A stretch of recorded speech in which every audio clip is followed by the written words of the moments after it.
Hello students, welcome to my YouTube channel Sahaj classes. तो आज इस वीडियो में हम जैसे एस्टेट के पीजीटी केमिस्ट्री के पीवाईक्यू डिस्कस कर रहे हैं, तो यहाँ पे हम डिस्कस करेंगे 2021 और 1 to 15 क्वेश्चन डिस्कस करेंगे। पहले हम 10-10 क्वेश्चन इसके डिस्कस कर रहे थे, लेकिन अब हम 15-15 क्वेश्चन डिस्कस करेंगे, क्योंकि बाद में इसकी पीडीएफ है, मैं वो आप लोगों को कंप्लीट पीडीएफ होगी जो वो प्रोवाइड करवा दूंगी, तो जल्दी जल्दी इनको कंप्लीट करेंगे।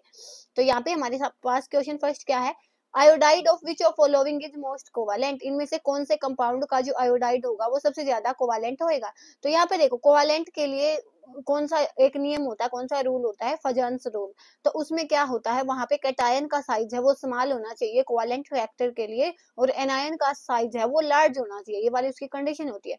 तो यहाँ पे हमारे पास देखो Li प्लस होता है, Na प्लस होता है, K प्लस होता है, Rb प्लस होता है। इट मीन्स क्या कि सारे ही कैटायन दिए गए हैं, तो हमारे पास कैटायन का साइज है वो स्मॉल होना चाहिए। तो यहाँ पे सबसे जो छोटा साइज होता है वो होता है लिथियम का, तो हमारा ऑप्शन 1 है वो करेक्ट हो जाएगा, क्योंकि ऐसे एग्जिस्ट होते हैं ना ये Li पीरियडिक टेबल में, Na K Rb, तो Rb का तो साइज सबसे बड़ा है और लिथियम का सबसे छोटा है। उसके बाद question 2, match the geometry of following from list 1 to list 2। तो यहाँ पे हमें ये दिए गए हैं मॉलिक्यूल, और यहाँ पे इनकी ज्योमेट्री दी गई है। हमें बताना है कि यहाँ पे इनकी जो ज्योमेट्री है वो क्या रही होगी। तो यहाँ पे देखो, ज्योमेट्री हो या शेप हो, तो वहां पे हम लोन पेयर हैं वहां पे उनको काउंट नहीं करेंगे। तो यहाँ पे देखो, यहाँ पे मैं एक बार आपको 1 बाय 1 इनकी सबकी निकाल के दिखाती हूँ। हमारे पास क्या है, NH3 है, ClF3 है, SO2 है, SF4 है। तो यहाँ पे इसको हम निकालते हैं स्टीरिक नंबर की हेल्प से। तो ये वाला टॉपिक मैंने अपने चैनल पे कम्प्लीटली अच्छे से एक्सप्लेन किया हुआ, तो आप चाहो तो वहां से जाके देख लो। तो एक बार क्या होता है, यहाँ पे 1/2 इंटू में वैलेंस इलेक्ट्रॉन लिखते हैं हम सेंट्रल एटम पे। उसके बाद यहाँ पे लिखते हैं मोनोवैलेंट एटम। उसके बाद अगर वहां पे नेगेटिव चार्ज है तो हम उसको ऐड करेंगे, और हमारे पास पॉजिटिव चार्ज है तो हम उसको सब्सट्रैक्ट करेंगे। ठीक है, तो ये वाली वहां पे ये फॉर्मूला होता है। ये क्यों, यहाँ से हम हाइब्रिडाइजेशन निकालेंगे, इनकी स्ट्रक्चर निकालेंगे, और जो स्ट्रक्चर होगी वहां पे बिना लोन पेयर को काउंट किए वहां पे हम शेप देखेंगे। तो 1 बाय 1 हम देखते हैं। तो फर्स्ट ऑप्शन है सबसे पहले NH3। तो यहाँ पे देखो, इसकी इस फॉर्मूले से निकालेंगे तो 1/2 इंटू में, यहाँ पे देखो valence electron of central atom. तो यहाँ पे वैलेंस इलेक्ट्रॉन नाइट्रोजन है 7 एटॉमिक नंबर, तो 2 और 5, तो यहाँ पे क्या आया 5। प्लस में हाइड्रोजन एक मोनोवैलेंट एटम होता है, तो यहाँ पे कितनी हाइड्रोजन है 3, तो 3। तो यहाँ पे आया 8/2 4। तो यहाँ पे 4 आने की वजह से जो इसकी हाइब्रिडाइजेशन होगी वो क्या होगी, sp3। sp3 मींस क्या, ये टेट्राहेड्रल के जैसे एग्जिस्ट होगा, लेकिन यहाँ पे देखो हमें बतानी है इनकी ज्योमेट्री। तो कैसे बनाएंगे हम इसको, ऐसे, यहाँ पे H, यहाँ पे H, यहाँ पे H। तो यहाँ पे अब हमने ज्योमेट्री बतानी है, तो वहाँ पे लोन पेयर काउंट नहीं होंगे, लोन पेयर काउंट नहीं होंगे। तो यहाँ पे क्या होएगा, अगर हम यहाँ पे देखें तो ये क्या बना हुआ है, एक पिरामिडल बना हुआ है ना, पिरामिडल टाइप स्ट्रक्चर है। तो यहाँ पे हमारा जो इसका NH3 है वो क्या हो जाएगा, ट्राइगोनल पिरामिडल हो जाएगा। तो यहाँ पे हम देखेंगे तो ए का क्या रहेगा, ऑप्शन 2। ए का ऑप्शन 2 एक में ही है, तो ऐसे आप इसको निकाल सकते थे, लेकिन मैं यहाँ पे आपको सारे के सारे सोल्व करके दिखाऊंगी। सेकंड देखते हैं अब हम, हमारे पास है ClF3। ऐसे ही निकालेंगे 1/2। क्लोरीन का एटॉमिक नंबर होता है 17, तो 2 8 7। तो यहाँ पे वैलेंस इलेक्ट्रॉन कितने 7, प्लस में फ्लोरीन एक मोनोवैलेंट एटम है तो 3, पॉजिटिव नेगेटिव चार्ज यहाँ पे है नहीं, तो 10 है तो 2। तो यहाँ से आया हमारे पास 5, और इसकी जो हाइब्रिडाइजेशन हो जाएगी वो हो जाएगी sp3d2। और जब भी हमारे पास sp3d, तो हमारे पास क्या होती है, यहाँ पे स्ट्रक्चर होती है वो होती है TBP, trigonal bi pyramidal. Trigonal bi pyramidal इसकी स्ट्रक्चर होती है, लेकिन यहाँ पे हमें ज्योमेट्री बतानी है, तो एक बार TBP बनाते हैं ना जब हम इसका, तो ऐसे होता है Cl। यहाँ पे क्या होगा कि जो भी हमारे लोन पेयर होंगे वो ऐसे एग्जिस्ट होते हैं। तो यहाँ पे हमारे पास F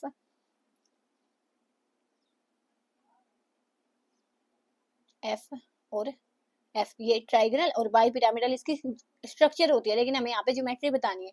तो यहाँ पे देखो, अगर हम लोन पेयर को यहाँ से नेग्लेक्ट करें और इसको ऐसे देखें, तो ये ऐसे एक टी शेप आपको दिखेगा। तो हमारी ClF3 की क्या हो जाएगी, टी शेप, मीन्स बी का क्या आएगा 3।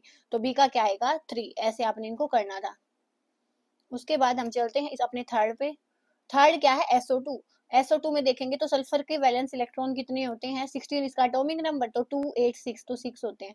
ऑक्सीजन डाईवैलेंट होता है, मोनोवैलेंट नहीं होता, तो यहाँ पे नहीं है, तो ये हो जाएगा 3, और ये हो जाएगा sp2।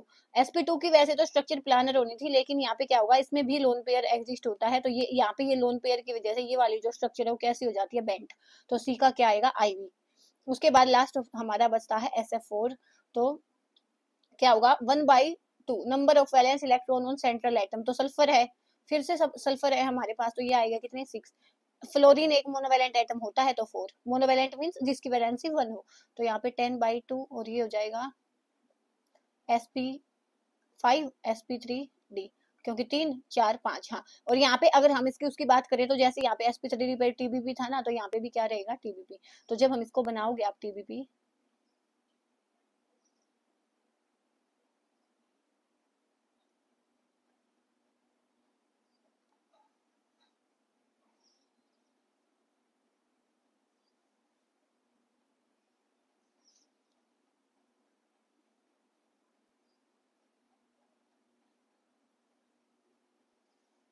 तो ये वाली जो स्ट्रक्चर रहेगी ये आपकी कौन सी हो जाएगी, सीसा हो जाएगी। तो यहाँ से हमारा जो ऑप्शन डी है इसका यहाँ पे ऑप्शन 1 करेक्ट हो जाएगा। तो ऐसे आपने इनको करना था।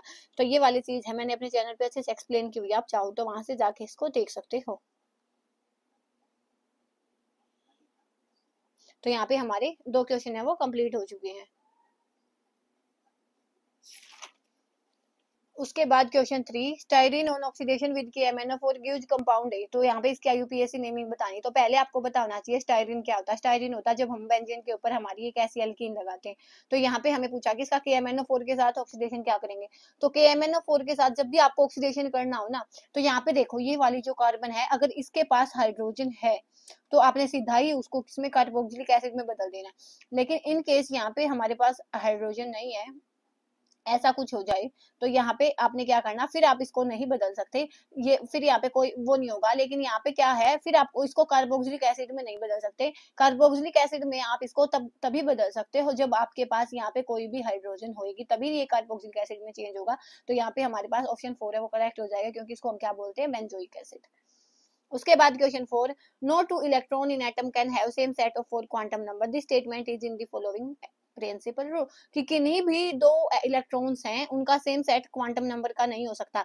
तो इसको हम, ऐसा हो गया कि same set of quantum number कब नहीं होगा, जब हमारे पास, इट मींस क्या, कि 2 इलेक्ट्रॉन है वो सेम स्पिन में नहीं होंगे। क्योंकि अगर वो सेम स्पिन में हो गए तो वहां पे जो सारे क्वांटम नंबर है, ml की वैल्यू है वो सारी सेम हो जाएंगी यहाँ पे। उसके बाद यहाँ पे ml की वैल्यू चेंज हो जाती है, एक -2 हो जाएगी, 1/2 एक हाफ, 1/2 ms की वैल्यू, स्पिन की वैल्यू।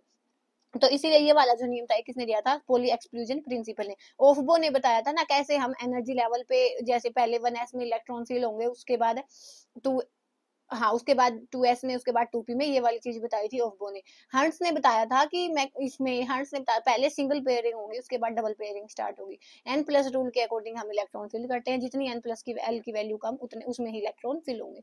उसके बाद question 5, the coefficient of I negative MnO4 negative and H2O in redox reaction. तो ये वाली रिडॉक्स रिएक्शन हमें गिवन है, तो हमें बताने हैं इसमें कितने इसमें वो होंगे, इसके कोफिशिएंट क्या रहे होंगे। तो यहाँ पे देखो ये वाला टॉपिक है, मैंने समझाया हुआ है, लेकिन वहां पे जो रिएक्शन का एग्जांपल लेके मैंने समझाया है वो कोई दूसरा था। तो वहां पे हम इसको भी मैं आपको यहाँ पे समझाऊंगी। तो अब हम देखते हैं कि इसको हम कैसे कर सकते हैं। यहाँ पे इसका ऑप्शन देखो 3 रहेगा, लेकिन एक बार मैंने यहाँ पे पेज लीव किया हुआ है क्योंकि मैं आपको साथ के साथ समझाऊंगी। तो आपने क्या करना है, तो पहले पहले दोनों 2 हाफ शेल रिएक्शन लिखनी है। तो फर्स्ट हाफ शेल हमारी क्या होगी, यहाँ पे देखो हमें पता चला कि I नेगेटिव से किस में चेंज हुआ है, I2 में चेंज हुआ है, I नेगेटिव से I2 में चेंज हुआ है। सेकेंड हाफ सेल रिएक्शन क्या होगी हमारे पास, second half reaction MnO4 negative से MnO2 में चेंज हुआ, जो हमारे पास, हमें H2O OH नहीं लेने हैं, MnO4 नेगेटिव से MnO2 में चेंज हुआ। तो देखो यहाँ पे हमने 2 हाफ शेल, H2O और ये OH नहीं लेना आपने, यहाँ पे हमने ले लिया। तो सबसे पहले आप क्या करो, यहाँ पे I नेगेटिव था ना, इलेक्ट्रॉन को, यहाँ पे एटम्स को बैलेंस करो। तो यहाँ पे देखो एक I है, यहाँ पे 2 है, तो हमने यहाँ पे क्या किया, 2 से मल्टीप्लाई की इधर, तो 2I नेगेटिव I2। ठीक है, यहाँ पे हमारे पास ये वाली बैलेंसिंग हो चुकी है। अब यहाँ पे देखो, यहाँ पे I नेगेटिव, हमें टोटल नेगेटिव चार्ज है वो बैलेंस रखना है। तो इधर हमारे पास 2 नेगेटिव का चार्ज है, लेकिन यहाँ पे कोई भी चार्ज नहीं है। तो हम क्या करेंगे, नेक्स्ट स्टेप में यहाँ पे हम क्या करेंगे, 2 इलेक्ट्रॉन को ऐड कर देंगे। यहाँ पे भी 2 नेगेटिव का चार्ज है, यहाँ पे भी 2 नेगेटिव का चार्ज है, एटम्स की भी बैलेंसिंग हो चुकी है। तो हमारे पास ये बनी इक्वेशन 1। उसके बाद यहाँ पे बैलेंस करेंगे। तो सबसे पहला काम होता है आपका यहाँ पे एलिमेंट्स को बैलेंस करना। तो यहाँ पे देखो मैग्नीज, यहाँ पे भी एक है, यहाँ पे भी एक है, यहाँ पे हो गया हमारे पास, तो इसको बैलेंस करने की नीड नहीं है। सेकंड जो हमारी कंडीशन होती है वहां पे हम करेंगे ऑक्सीजन को बैलेंस, और ऑक्सीजन को बैलेंस करने के लिए आपने H2O को ऐड करना होता है। तो यहाँ पे देखो हमारे पास 4 ऑक्सीजन है, लेकिन यहाँ पे हमारे पास 2 ही ऑक्सीजन है, तो यहाँ पे हम क्या करेंगे MnO4 नेगेटिव, और यहाँ पे हमारे पास 2 ही ऑक्सीजन है ना, लेकिन हमें चाहिए कितनी है 4 चाहिए है, तो 2 यहाँ से 2 यहाँ से 4 ऑक्सीजन हमारे पास आ गई। अब यहाँ पे देखो नेक्स्ट हम क्या काम होता है हमारा, H को बैलेंस करना होता है हमें। यहाँ पे हमारे पास 2H है, 2 नहीं सॉरी 4H है, 2 2 जा 4, लेकिन यहाँ पे H नहीं है, और यहाँ से आप देखोगे ना तो ये वाली चीज बेसिक मीडियम में हुई है, OH नेगेटिव आपको दिखेगा। तो यहाँ पे H को बैलेंस करने के लिए हम क्या करेंगे, जिस साइड हमारे पास H नहीं है वहां पे हम H2O ऐड करेंगे, और जिस साइड हमारे पास H है वहां पे हम OH नेगेटिव ऐड करेंगे। तो यहाँ पे देखो 4H है, तो 4H है तो यहाँ पे हमें कितने H2O चाहिए होंगे,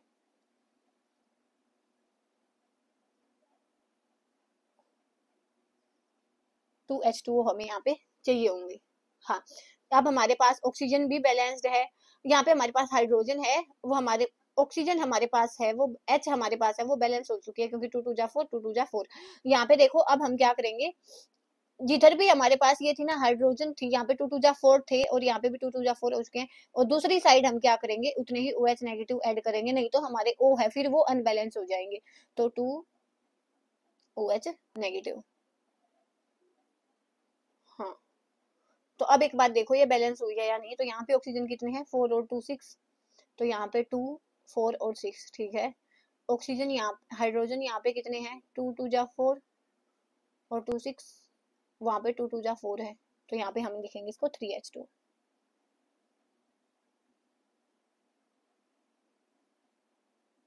ठीक है, तो ऐसे आपने इसको करना क्या, अब देखो हमारे पास हमारी जो ऑक्सीजन है यहाँ पे हमारे पास क्या हो गया 3 ऑक्सीजन हो गए, 3 और 4 7 MnO2। तो इस वाले स्टेप को एक बार हम दोबारा देखते हैं, रुको। तो यहाँ पे हमने क्या करना है H2O ऐड करना है, किस साइड H2, हम यहाँ पे हमने देखा हमारे पास यहाँ पे हमने ऑक्सीजन बैलेंस करने थे, तो यहाँ पे 2 थे और यहाँ पे 4 थे, तो हम क्या करेंगे यहाँ पे हमने 2H2O से मल्टीप्लाई किया। अब यहाँ पे हमें H बैलेंस करने हैं, H बैलेंस करने हैं, तो यहाँ पे क्या कितने H हैं हमारे पास 4 हैं, 2 2 जा 4 है, तो यहाँ पे हमें क्या चाहिए होगा 4 है, तो हमारे हमने यहाँ पे किया 2H2O ऐड 4H2। हाँ देखो यहाँ पे हमें क्या करना है, एक बार सो सॉरी इसके लिए, एक बार यहाँ से इसको देखो 2H2O है, तो यहाँ पे हमारे पास 2H2 है ना, तो यहाँ पे हम ऐड करेंगे 4H2O, क्योंकि एक बेसिक मीडियम है ना, बेसिक मीडियम में आपको एक जगह पे क्या करना पड़ेगा H2O ऐड करना पड़ेगा, और एक जगह पे OH ऐड करना पड़ेगा। तो यहाँ पे हम क्या करेंगे 4H2O ऐड करेंगे। 4H2O क्यों ऐड करेंगे, तभी हमारे पास 4H हो पाएंगे ना, और साथ में हम यहाँ पे 4OH नेगेटिव करेंगे कि 4H2O में से 4OH नेगेटिव तो चले जाएंगे और 4H है हमारे पास बच जाएंगे। तो ये वाली चीज थोड़ी सी स्लिप हो गई थी, स्किप हो गई थी माइंड से, तो ये वाली एक बार ध्यान दे लेना, ठीक है। तो यहाँ पे देखो अब 4H2 हो गया हमारे पास, यहाँ पे अब देखो यहाँ पे हाइड्रोजन यहाँ पे हमारे पास कितनी है 8 है, और यहाँ पे भी 2 2 जा 4 और 4 8 है। ऑक्सीजन यहाँ पे 4 और 4 8 है, और ऑक्सीजन यहाँ पे भी देखो 2 2 4 और 8 है। अब हमारे पास जो इक्वेशन है बैलेंस हो गई है, बस इस चीज का आपने ध्यान रखना था, ये वाली छोटी सी, कि यहाँ पे हम हाइड्रोजन है ना, जितने हाइड्रोजन है उतने ही वाटर ऐड करने हैं आपने, और यहाँ पे OH नेगेटिव ऐड करने हैं। अब यहाँ पे हमारे पास देखो सारी चीजें एलिमेंट है, अब बैलेंस हो चुके हैं। अब हम देखेंगे चार्ज की बैलेंसिंग देखेंगे। तो चार्ज की बैलेंसिंग के लिए यहाँ पे हमने देखा कि हमारे पास क्या है, एक माइनस का चार्ज है ना, और यहाँ पे पास हमारे पास 4 नेगेटिव के चार्ज है। तो यहाँ पे भी 4 नेगेटिव बनाने के लिए हमें क्या करना पड़ेगा, 3 इलेक्ट्रॉन है वो ऐड करने पड़ेंगे। तो इसी में कर लेते हैं। तो यहाँ पे हमने किया बैलेंसिंग, चार्ज की बैलेंसिंग के लिए 3 इलेक्ट्रॉन को ऐड किया। अब हमारे पास 4 इलेक्ट्रॉन यहाँ हो चुके हैं, 4 इलेक्ट्रॉन है वो, 4 नेगेटिव का चार्ज यहाँ पे है, 4 नेगेटिव का चार्ज यहाँ पे। हमारे पास ये वाली बन गई हमारी सेकंड इक्वेशन। अब हमें इलेक्ट्रॉन को इक्वल बनाना, यहाँ पे 3 है यहाँ पे 2 है, तो यहाँ पे हम मल्टीप्लाई करेंगे 3 से, और यहाँ पे हम मल्टीप्लाई करेंगे 2 से। ठीक है, तो यहाँ पे इसको मल्टीप्लाई किया तो ये आया 6I नेगेटिव 3I2 और साथ में 6 इलेक्ट्रॉन। तो ये हमारे पास इक्वेशन स्टार लगा लो, और यहाँ पे इसको हमने 2 से मल्टीप्लाई किया तो ये हुआ 8H2O प्लस में 2MnO4 नेगेटिव 2MnO2 प्लस में 4H2O और 8OH नेगेटिव, ये वाली चीज हमारे पास आई। अब यहाँ पे देखो 8H2 है, यहाँ पे है 4H2 है, यहाँ पे है, तो इस 8 में से ये वाला 4 माइनस हो जाएगा, तो हमारे पास इक्वेशन क्या बचेगी 4H2O 2MnO4 नेगेटिव 2MnO2 साथ में हमारे पास 8OH नेगेटिव, और ये वाली हाफ सेल रिएक्शन है कि हमारे पास ये है 6I नेगेटिव, और साथ में हमारे पास यहाँ पे 6 इलेक्ट्रॉन चल रहे हैं ना, तो इनको स्किप नहीं करना है अपने। यहाँ पे हमारे पास 6I नेगेटिव है और 3I2 और 6 इलेक्ट्रॉन बैलेंसिंग इसीलिए हुई थी ताकि बाद में ये कैंसिल हो जाए। तो अब हमारे पास रिएक्शन बन के आई 4H2O 2MnO4 नेगेटिव और प्लस में 6I नेगेटिव, और यहाँ से हमें मिला 2MnO2 और साथ में 8OH नेगेटिव और प्लस में 3I2। ठीक है, तो यहाँ पे हमें देखो अब किस किस के कोफिशिएंट बताने थे, I नेगेटिव का, I नेगेटिव, MnO4 नेगेटिव और H2O का। तो I नेगेटिव का कितना कोफिशिएंट है, यहाँ पे हमारे पास 6 है। MnO4 का जो हमारे पास कितना कोफिशिएंट है 2 है, और H2O का कितना है 4 है। तो यहाँ पे देखो 6 to 4 आ गया, और यही आपने यहाँ पे 6 to 4 था। तो देखो कंप्लीट इक्वेशन मैंने आपको समझाने की कोशिश किया, होपफुली मैं आपको समझा पाई हूँ। कोई डाउट है तो आप कमेंट सेक्शन में पूछ सकते हो। Which hydrocarbon on warming with mercuric sulphate and dilute sulphuric acid forms carbonyl compound. तो ये वाला क्वेश्चन बहुत बार आया कि जब हम एल्काइन के साथ HgSO4 डालते हैं तो वहां से हमें क्या मिल जाता है, एल्डिहाइडिक ग्रुप मिल जाता है, कार्बोनिल कंपाउंड मिल जाता है। तो यहाँ पे हमारा एल्काइन आंसर रहेगा यहाँ पे, तो हमारा ऑप्शन 3 करेक्ट हो जाएगा। Question 7, which of following element is a member of चाल्कोजन। चाल्कोजन हम बोलते हैं ग्रुप 16 वाले एलिमेंट को, और पिनकोजन बोलते हैं ग्रुप 15 वाले को, नोबल गैसेस ग्रुप 18 को, और हेलोजन्स बोलते हैं ग्रुप 17 को। यहाँ पे जो हमारा सेलेनियम है, ऐसे नहीं होता ओ सेट एपो, तो यहाँ पे सेलेनियम है वो है हमारा 16 ग्रुप का एलिमेंट, ऑप्शन 1 है वो करेक्ट हो जाएगा। उसके बाद in the reaction Cl2 plus 6 NaOH, यहाँ से NaClO3 मिलेगा, 5 NaCl 3 H2O मिलेगा। तो ऐसा एलिमेंट हमें बताना जिसमें लूज भी हुआ और गेन भी हुआ है इलेक्ट्रॉन्स का। तो यहाँ पे हम देखेंगे ना, तो यहाँ पे देखो क्लोरीन है, यहाँ पे 0 ऑक्सीडेशन स्टेट में है, और यहाँ पे जो क्लोरीन है ऑक्सीडेशन स्टेट अगर हम इसकी निकालेंगे, यहाँ पे मैं आपको निकाल के दिखाऊं, यहाँ पे +1 इसके लिए x की निकालनी है हमें, क्लोरीन की निकालनी है, तो 3 × -2 चार्ज है नहीं 0, तो +1 प्लस में x - 6 = 0, तो x क्या आएगा प्लस के 5। तो यहाँ पे हमारा जो ये है किसमें है, +5 में है, और NaCl में यहाँ पे x और माइनस में 1, यहाँ पे प्लस के 1, और इसके लिए निकालनी है तो x = 0, तो x - 1। तो यहाँ पे हमारा क्लोरीन है वो -1 में है। तो यहाँ पे देखो 0 से +5 में इंक्रीज हुआ है, 0 से +5 में गया तो मीन इसने लूज किए हैं इलेक्ट्रॉन, और 0 से -1 में गया तो इट मीन इसने एक्सेप्ट किए हैं। तो हमारा ये वाला ऑप्शन 2 है वो करेक्ट हो जाएगा। उसके बाद question 9, which of following gases form carboxylic haemoglobin. इनमें से कार्बोक्सिलिक हेमोग्लोबिन कौन सी गैस बनाती है, तो वो हो जाएगा कार्बन मोनोऑक्साइड, तो ऑप्शन 1 करेक्ट हो जाएगा। विच of following is an intensive property. Intensive property होती है जो क्वांटिटी इंडिपेंडेंट मास इंडिपेंडेंट होती है। तो यहाँ पे देखो टेम्परेचर है, वहां पे हम चाहे थोड़े से पानी का टेम्परेचर मेजर करें या ज्यादा वाला का, तो वो इंडिपेंडेंट होता है, लेकिन जो इंटरनल एनर्जी भी अफेक्ट करेगी, मास भी, कम मास लेंगे तो अलग चीजें होंगी, ज्यादा लेंगे तो अलग चीजें होंगी, वॉल्यूम भी अफेक्ट करेगा। तो हमारा जो टेम्परेचर है वो इंटेंसिव होता है, बाकी एक्सटेंसिव प्रॉपर्टी होती है। उसके बाद question 11, the double bond in C2 molecule consist of. वैसे तो देखो हमें पता है कि डबल बॉन्ड में एक सिग्मा और एक पाई बॉन्ड होता है, लेकिन आपने C2 का केस याद रखना है, यहाँ पे दोनों ही पाई बॉन्ड्स होते हैं, तो ऑप्शन 2 है वो करेक्ट हो जाएगा। उसके बाद question 12, the main product of reaction in nitrobenzene in neutral solution with zinc dust and ammonium chloride is.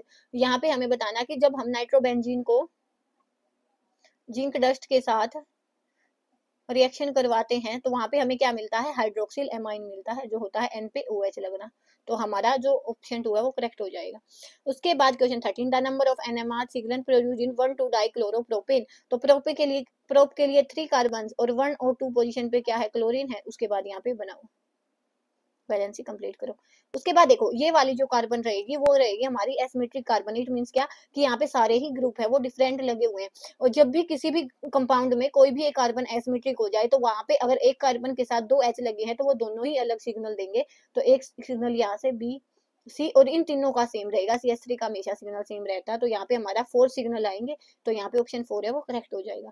उसके बाद question 14, glucose reaction with bromine water. तो ये वाला क्वेश्चन भी बहुत बार आता है कि ब्रोमीन वाटर के साथ ये रिएक्शन क्या देगा, ग्लूकोनिक एसिड, HI हुआ तो हेक्सेन बनाएगा, और HNO3 हुआ तो सैक्चरिक एसिड बनाएगा। तो ये वाली चीजें आपने ध्यान रखनी है। उसके बाद question 15, in the lanthanide the spin contribution s and orbital contribution l coupled together to give new quantum number j which of following relation is correct when the cell is more than half full। अगर हमारे पास cell है वो half full से ज्यादा होती है तो हमारा जो रहता है वो रहता है j is equal to l plus s, और ये ऑर्बिटल कंट्रीब्यूशन के लिए स्पिन के लिए, और अगर लेस देन हाफ फील्ड होता है तो ये रहता है j is equal to l minus s. तो ये वाली चीज आपने ध्यान रखनी है। देखो क्वेश्चन 16 में हमसे क्या पूछा गया है, when an aryl halide is heated with the very strong basic amide। जब हमारे पास कोई एराइल हैलाइड है वो हीट किया जाता है बहुत स्ट्रॉन्ग बेसिक एमाइड के साथ लिक्विड अमोनिया में, तो हमने बताना है वो एनिलीन में बदल जाता है। एनिलीन में बदलने के एनिल में बदल जाता है तो हमें बताना है कि इंटरमीडिएट वहां पे क्या रहा होगा। तो ये वाला है आपका हेलोएल्केन एंड हेलोएरीन से आया है। यहाँ पे हमने लिया एराइल हैलाइड लिया और यहाँ पे बेस लेते हैं ना हम, तो बेस का काम क्या होता है, यहाँ से H प्लस निकाल लेता है। तो जैसे ही यहाँ से H प्लस निकाला तो यहाँ पे आया माइनस, और ये Cl एक लिविंग ग्रुप है तो यहाँ से ये लीव करेगा तो माइनस प्लस है वो डबल बॉन्ड बनाएंगे, और यहाँ से हमें जो प्रोडक्ट मिलेगा वो क्या इंटरमीडिएट मिलेगा, वो मिलेगा बेंजीन। और वापस से इस पे जब हम NH2 नेगेटिव का अटैक करवाएंगे तो वापस से हमें क्या मिल जाएगी, एनिलीन मिल जाएगा। लेकिन हमसे यहाँ पे इंटरमीडिएट पूछा है तो वो क्या हो जाएगा, बेंजीन हो जाएगा। क्वेश्चन 16 का ऑप्शन 1 है वो सही हो जाएगा। उसके बाद question 17, the monomer of natural rubber, जो नेचुरल रबर है उसका मोनोमर क्या होगा, वो होता है 2 मिथाइल 1,3 ब्यूटाडाइइन। तो 2 पे मिथाइल, यहाँ पे ब्यूट के लिए नंबर ऑफ कार्बन 4 होंगी, और 1,3 पे क्या होगा, इन होगा, और 2 पे मिथाइल। तो 1 पे इन है, 3 पे इन है और 2 पे मिथाइल। तो ये वाला हमारा जो ऑप्शन 3 है वो करेक्ट हो जाएगा। उसके बाद question 18, when cyclohexene react with bromine in presence of heat and UV light the product is। हमारे पास साइक्लोहेक्जीन है एक डबल बॉन्ड है इसमें। जब हम उसकी Br2 के साथ रिएक्शन करवाते हैं ना तो आपने ध्यान रखना जब भी हीट और यूवी विजिबल लाइट होगी तो वहां पे जो हमारे पास हेलोजन ऐड होगा ना वो एलाइलिक पोजीशन पे होगा। एलाइलिक पोजीशन कौन सी होती है, डबल बॉन्ड से नेक्स्ट वाली कार्बन। तो डबल बॉन्ड ये वाला रहा हो, नेक्स्ट वाली कार्बन ये है, तो यहाँ पे हमारे पास एलाइलिक है, हेलोजिनेशन हो जाएगा। तो यहाँ पे हमारा क्या हो जाएगा, ये देखो 1 2 3 3 ब्रोमो साइक्लोहेक्सीन हो जाएगा। ऑप्शन 1 हमारा करेक्ट हो जाएगा। उसके बाद question 9, the EMF of cell CdCdCl2 और 5H2O। यहाँ पे क्या saturated HCl Ag is 0.7 volt at 25 degree Celsius. तो फ्री एनर्जी चेंज हमें बताना है। तो ये वाला क्वेश्चन आपका इलेक्ट्रोकेमिस्ट्री से रहेगा। एक ही फॉर्मूला यहाँ पे मैंने बताया है, जो टॉपिक वाइज सिलेबस डिस्कस किया है तो वहाँ पे मैंने बताया कि यहाँ से इलेक्ट्रोकेमिस्ट्री से 5 टाइप के क्वेश्चन आते हैं, वो 5 टाइप मैंने आपको समझाई हुई है। तो यहाँ पे हमारे पास क्या है कि देखो यहाँ पे क्वेश्चन 9 में हमसे क्या पूछा गया है, यही पूछा गया है कि हमारे पास ईएमएफ क्या होगी। तो डेल्टा ईएमएफ हमें गिवन है, एनर्जी चेंज बताना। तो डेल्टा जी किसके इक्वल होता है, माइनस एन एफ इनर्शियल। मेन काम हमारा क्या है यहाँ पे, एफ की वैल्यू हमारे पास फिक्स होती है 96500। वैसे तो 96487 को लाभ होती है, लेकिन यहाँ पे हम कैलकुलेशन को आसान बनाने के लिए यही ले लेते हैं। इनर्शियल की वैल्यू है, मेन काम हमारा एन की वैल्यू को निकालना है। तो एन की वैल्यू हम कैसे निकाल सकते हैं, तो यहाँ से एक को पकड़ो, जैसे हमने CdCl2 हमें दिखा तो CdCl2 है, कैसे दिखाएंगे हम Cd2 प्लस और Cl2Cl नेगेटिव। तो 2 प्लस की फॉर्म में आया तो वो कैसे आया होगा, मीन्स उसने Cd ने 2 इलेक्ट्रॉन डोनेट करके और Cd2 प्लस बनाया होगा। तो नंबर ऑफ इलेक्ट्रॉन कितने इन्वॉल्व हुए यहाँ पे 2। तो 2 F की वैल्यू इनर्शियल की वैल्यू। तो जब आप इसको सोल्व करोगे तो हमारा ऑप्शन 2 है वो करेक्ट हो जाएगा। उसके बाद क्वेश्चन 10, विच ऑफ फॉलोइंग जो acids of sulphur has peroxide linkage. तो किसका पेरोक्साइड लिंकेज होगा, पेरोक्साइड में हमारे पास क्या होता है, ऐसी जो बॉन्ड होता है वो होता है। तो हमारे पास क्या हो जाएगा, इसका ऑप्शन 3 है वो करेक्ट हो जाएगा। H2H2O8 होगा, वही क्या बनाएगा, पेरोक्साइड लिंकेज यहाँ पे बनाएगा। उसके बाद question 21, match the list 1 of cubic lattice and lattice 2 giving relation between spacing and cell edge. तो हमें लिस्ट 1 को लिस्ट 2 के साथ मैच करना है। तो यहाँ पे हमारे पास सेल दी गई है, ये वाला क्वेश्चन आपका सॉलिड स्टेट का रहेगा। यहाँ पे क्या है, BCC दिया गया, FCC दिया गया, सिंपल क्यूबिक दिया गया। तो यहाँ पे हमें D की वैल्यू गिवन है, एक ही फॉर्म में हमने लिखनी है। तो यहाँ पे क्या होता है, आपने इतना ध्यान रखना, B से BCC, B से बॉडी एंगल, और जहाँ पे भी बॉडी एंगल होता है ना तो वहाँ पे √3 आता है। तो 1 का B आएगा, 1 का B किस ऑप्शन में गिवन है, इसमें गिवन है, इसमें गिवन है। FCC में क्या आता है, √2 आता है। तो FCC में √2 आता है तो 2 का A मीन्स ऑप्शन 3 करेक्ट हो जाएगा। ये वाला पूरा है वो आप उसमें मिलेगा आपको सॉलिड स्टेट में, तो वहां से देख सकते हो। उसके बाद question 22, the correct order of reactivity of following compound in SN2 reaction. तो रिएक्टिविटी हमें बतानी है SN2 रिएक्शन की।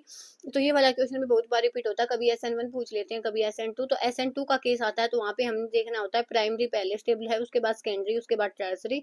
और SN1 के केस में टर्सरी पहले आता है, सेकेंडरी बाद में, उसके बाद प्राइमरी। तो इन कंडीशंस को आपने याद रखना है और यहाँ पे इनके बेसिस पे अब हम इनको बताएंगे। तो देखो SN2 पूछा गया तो प्राइमरी सबसे पहले आएगा। प्राइमरी ढूंढो, प्राइमरी क्या कि जब अपनी कार्बन है वो एक ही हाइड्रोजन से जुड़ी हुई हो। तो यहाँ पे हमारे पास जो ऑप्शन 3 है ना आपका, वो करेक्ट हो जाएगा। यहाँ पे प्राइमरी है, उसके बाद यहाँ पे सेकेंडरी, उसके बाद है यहाँ पे भी प्राइमरी है, यहाँ पे सेकेंडरी, उसके बाद यहाँ पे टर्सरी। तो टर्सरी है वो सबसे लास्ट में होगा। उसके बाद question 23, primary amide are CuNH2 shows 2 absorption bands. इसके बीच में वो एब्जॉर्प्शन बैंड दिखाएगा on treatment with P2O5 the compound forms absorbate. तो जो कंपाउंड है वो कहाँ पे वो करेगा। तो यहाँ पे देखो जब भी हम P2O5 की यहाँ पे रिएक्शन करवाएंगे ना, तो यहाँ पे हमें क्या मिलेगा, CN मिलेगा, साइनाइड मिलेगा। और उसकी जो पीक होती है वो 2250 के अप्रोक्स होती है। तो 2250 किसके नजदीक है, ऑप्शन 3 के। तो ऑप्शन 3 हमारा करेक्ट हो जाएगा। उसके बाद question 24, the reaction of benzene diazonium chloride with phenol to give para hydroxy azobenzene. Azobenzene वहाँ पे कौन सी रिएक्शन होगी। तो यहाँ पे देखो हमारे पास डाइजोनियम साल्ट है, यहाँ पे हमारे पास क्या है, फिनोल है। तो यहाँ पे जब हमने इसकी रिएक्शन करवाई है तो यहाँ पे हमें मिला एजोबेंजीन। और यहाँ से तो देखो H जाएगा, यहाँ से हमारे पास यहाँ पे क्या जाएगा, यहाँ से H जाएगा, पैरा पे हाइड्रोक्सी आना, इट मीन्स यहाँ पे पैरा पोजीशन पे अटैक होगा। तो पैरा से H है वो तो जाएगा और N2 का प्लस है वो आएगा। तो इलेक्ट्रोफाइल आया है, उसने H को हटाया है, सब H को सब्स्टिट्यूट करके इलेक्ट्रोफाइल खुद लगा है। तो वो कौन सी रिएक्शन हो जाएगी, इलेक्ट्रोफिलिक सब्स्टिट्यूशन रिएक्शन हो जाएगी। ऑप्शन 3 हमारा करेक्ट हो जाएगा। उसके बाद question 25, outer configuration of EU in ground state is. तो EU होता है वो आपका F ब्लॉक में लेंथेनाइड में आता है, इसमें half field complete half field stable होती है इसकी जो कॉन्फ़िगरेशन। तो ऑप्शन 1 हमारा करेक्ट हो जाएगा। उसके बाद question 26, the pK of CH3CWH is 4.75, hence the mixture of sodium acetate and acetic acid used for the preparing buffer solution whose pH in the range। तो यहाँ से हमारे पास pK वैल्यू दी गई है, बाकी कोई डाटा हमें नहीं दिया। तो अप्रोक्स आप इसको कैसे करोगे कि एक बार हम इसमें से 1 घटा देंगे और एक बार इसमें से 1 ऐड करेंगे। तो अगर 1 घटाएंगे तो 3.75 हो जाएगा, 1 ऐड करेंगे तो 5.75 हो जाएगा। तो ऑप्शन 3 हमारा ऐसे करके करेक्ट हो जाएगा।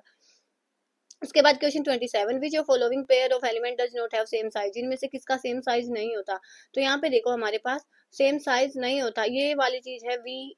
यहाँ पे देखो नियोबियम और ओस्मियम दिया गया है, यहाँ पे ये वाला जो OS होता है ना वो किसके नीचे आता है, Fe RU और OS होता है, ऐसे नीचे आता है। तो इनके साइज सेम हो सकते हैं ना, तो नियोबियम के साथ इसका साइज सेम नहीं हो सकता। ये वाले भी एक ग्रुप के, ये वाले भी, और ये भी, ये क्रोमियम वाले ग्रुप के हैं कर्मोव, और ये वाले टाइटेनियम वाले ग्रुप के हैं। तो ऐसे करके जो हमारा ऑप्शन है ना वो करेक्ट हो जाएगा। उसके बाद question 28% of H2 negative ion gives violet colour with which of following. तो जो वोयलेट कलर है वो किसके साथ दिखाएंगे, इसके साथ दिखाएंगे Na2 FeCN सोडियम, जो नाइट्रोफेरो ऑक्साइड होता है इसके साथ यहाँ पे नाइट्रस ऑक्साइड के साथ दिखाएंगे। तो हमारा ऑप्शन 4 है वो करेक्ट हो जाएगा। उसके बाद question 29, bactericidal antibiotic is. Bactericidal antibiotic होती है वो क्या होती है, ओफ्लोक्सिसिन होती है। तो ऑप्शन 2 हमारा करेक्ट हो जाएगा। उसके बाद question 30, deficiency of which of following vitamin causes increase fragility of RBCs and muscular weakness. तो कौन सा विटामिन होगा जिसकी डिफिशियंसी से हमें मस्कुलर वीकनेस आती है। तो विटामिन हो जाएगा, ऑप्शन 2 हमारा करेक्ट हो जाएगा। 31 में हमसे क्या पूछा गया है, विच of following compounds of xenon is square pyramidal. इनमें से कौन सा जो कॉम्प्लेक्स होगा ना वो स्क्वायर पिरामिडल होगा। तो यहाँ से एक क्वेश्चन आपको देखने को मिलता है, वो TGT में भी आ जाता है, PGT में भी आ जाता है। तो ये जो शेप हो गई ना और ये जो स्ट्रक्चर हो गई वो आपको आनी चाहिए। यहाँ पे जो हमारा ऑप्शन 2 है वो करेक्ट हो जाएगा। कैसे होगा देखो मैं बताती हूँ, मैं हर वीडियो में मैंने एक्सप्लेन किया, अलग से भी मैंने इसकी वीडियो बनाई है कि कैसे आप स्टीरिक नंबर की हेल्प से जो हाइब्रिडाइजेशन एंड शेप है वो निकाल सकते हो। तो यहाँ पे देखो हमारे पास इसका हम स्टीरिक नंबर का फॉर्मूला होता है 1/2 इंटू में जो वैलेंस इलेक्ट्रॉन होंगे सेंट्रल एटम पे प्लस में मोनोवैलेंट एटम जितने भी होंगे यहाँ पे साथ में, अगर वहां पे कोई भी नेगेटिव चार्ज है तो उसको हम जोड़ देंगे, और अगर वहां पे कोई भी पॉजिटिव चार्ज है तो उसको हम घटा देंगे। तो ये वाला हमारा फॉर्मूला लेता है, ठीक है। तो यहाँ पे देखो किसी भी उसमें हमारे पास कोई भी यहाँ पे पॉजिटिव नेगेटिव चार्ज नहीं है, हमारे पास है यहाँ पे मोनोवैलेंट एटम तो है। तो यहाँ पे हम देखते हैं तो इनका सबका नहीं दिखाऊंगी, मैं आपको इसका दिखाऊंगी जो ऑप्शन करेक्ट है, क्योंकि यहाँ पे मैंने पहले वाले जो पेपर है ना उनमें ये वाली चीज अच्छे से एक्सप्लेन की है, फिर वीडियो लंबी हो जाती है। तो यहाँ पे देखो 1/2, तो यहाँ पे क्या है, एक्जी है, एक्जी जिनून है। यहाँ पे वैलेंस इलेक्ट्रॉन कितने होते हैं, 8 होते हैं। अगर आपको ना देखना है ना तो यहाँ से आप देखो कि ये किसके ग्रुप में आता है, हीलियम, इसके ग्रुप में आता है हमारे पास, यहाँ पे आता है हमारे पास जिनोन। तो यहाँ पे जितने वैलेंस इलेक्ट्रॉन इसमें होंगे उतने ही इसमें होंगे। तो नियोन का एटॉमिक नंबर लगभग सबको पता होता है, तो 2 और 8, तो यहाँ पे वैलेंस इलेक्ट्रॉन कितने हो जाएंगे, 8। प्लस में ऑक्सीजन हमारे पास, इसकी वैलेंसी 2 होती है, तो डाई वैलेंट एटम है। फ्लोरीन हमारे पास मोनोवैलेंट एटम है, तो प्लस में 4 हो जाएगा, नेगेटिव पॉजिटिव चार्ज कोई है नहीं, तो यहाँ पे क्या हो जाएगा, ये 1/2 12। यहाँ पे क्या आया 6, तो इसकी जो हाइब्रिडाइजेशन हो जाएगी वो क्या हो जाएगी, sp3d2। तो ये वाली थी हाइब्रिडाइजेशन की बात। तो यहाँ पे जब हमारे पास ये वाली हाइब्रिडाइजेशन होती है तो हमारे पास इसकी जो स्ट्रक्चर होती है वो ऑक्टाहेड्रल होती है, लेकिन यहाँ पे हमारे पास ऑक्टाहेड्रल होने के लिए 6 लिगेंड होने चाहिए, लेकिन हमारे पास ये 5 लिगेंड है। तो यहाँ पे इसकी जो ज्योमेट्री बनेगी ना, तो ऑक्टाहेड्रल होने के लिए यहाँ पे ये ऐसे हमारे पास इसकी ज्योमेट्री बनेगी, और ये वाली क्या हो जाएगी, यहाँ पे स्क्वायर, ये वाली तो स्क्वायर, और ये कैसे है, पिरामिड के जैसे है, तो स्क्वायर पिरामिडल है, वो इसकी ज्योमेट्री हो जाएगी। तो ऑप्शन 2 है वो यहाँ पे हमारे पास करेक्ट हो जाएगा। ये आपका केमिकल बॉन्डिंग से क्वेश्चन है।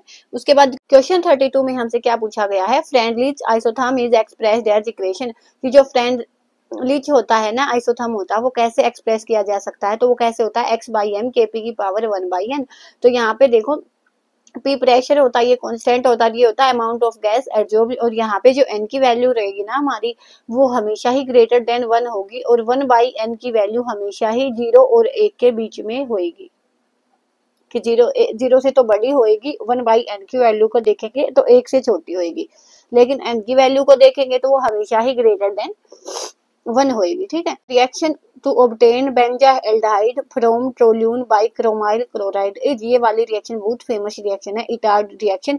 कभी तो इसको ऐसे दे के पूछ लेते, कभी हमें ये लिख के देते हैं कि यहाँ पे हमें टोल्यून लेना, मीन्स बेंजीन पे CH3, प्लस में यहाँ पे क्या लेना, क्रोमाइल क्लोराइड मीन्स CrO2Cl2, और यहाँ से हमें क्या मिल जाता है, बेंजाल्डिहाइड मिल जाता है। तो ये वाली जो रिएक्शन है वो बहुत फेमस रिएक्शन है, तो ये ऐसे आपने इसको करना था, ठीक है। तो हमारा क्वेश्चन 33 है वो, उसका ऑप्शन 3 है वो करेक्ट हो जाएगा। उसके बाद क्वेश्चन 34 में हमसे क्या पूछा गया है, the thermal cyclization of trans trans 2,4 hexadiene gives. तो यहाँ पे क्या है हमारे पास कि हम जब थर्मल साइक्लाइजेशन करते हैं किसका, ट्रांस ट्रांस 2,4 हेक्साडाइइन, तो यहाँ पे 2 और 4 पे हमें डाइइन मिलेगी, hex means number of carbon 6 है, तो ये वाला है ना आपका BSc MSc लेवल का क्वेश्चन है। देखो कैसे बनाएंगे, हेक्साडाइइन मींस यहाँ पे हेक्साडाइइन रहेगा, ऐसे ये बनता है, और ये हमें ट्रांस ट्रांस लेना है, तो एक हमने ऊपर यहाँ पे ले दिया, एक यहाँ पे लिख दिया, तो 1 1 2 3 4 5 6, 2 और 4 पे हमारे पास ये हो गया, तो ये हमारा बन गया 2,4 हेक्साडाइइन। और थर्मल करना है तो इट मीन्स क्या, ये इसकी फॉर्म, इसकी परसेंट में करना है, हीट की परसेंट में करना है। तो यहाँ पे हमारे पास क्या होता है, देखो जब भी हमारे पास ट्रांस ट्रांस हो या सिस सिस हो, तो वो हमारे पास क्या बनाते हैं, दोनों ही कैसे काउंट होते हैं, सिस के जैसे काउंट होते हैं, ठीक है। और ये सिस के जैसे काउंट होते हैं, और यहाँ पे देखो हमारे पास कितने नंबर ऑफ इलेक्ट्रॉन इन्वॉल्व हैं, यहाँ पे साइक्लाइजेशन होगा, तो यहाँ पे ये वाली चीज, यहाँ पे ये वाली चीज, यहाँ पे हमारे पास ये बनेगा, ये।